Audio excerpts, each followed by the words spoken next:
கர்த்தர் அவனை உன் கைகளில் ஒப்பு கொடுப்பார். சிம்சோனுக்கு எதிராக ஒரு பால சிங்கம் அவரை அழிக்கும்படியாக எழும்பினது.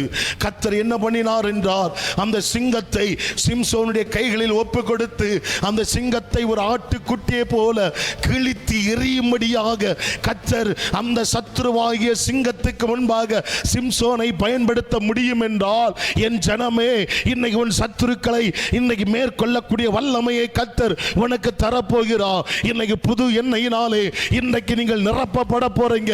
எதற்கு தெரியுமா? உன் சத்துருகளுக்கு முன்பாக தேவன் உன்னை உயர்த்துவதற்காக, உன் சத்துருகளுக்கு முன்பாக தேவன் உன்னை கனப்படுத்துவதற்காக, உன் சத்துருகளுக்கு முன்பாக கர்த்தர் உன்னோடு இருக்கிறதை காண்பிப்பதற்காக தான் கர்த்தர் புது எண்ணெயினாலே உன்னை அபிஷேகம் பண்ண போகிறார். உன்னை புது எண்ணெயினால் உன்னை அபிஷேகம் பண்ண போகிறார்.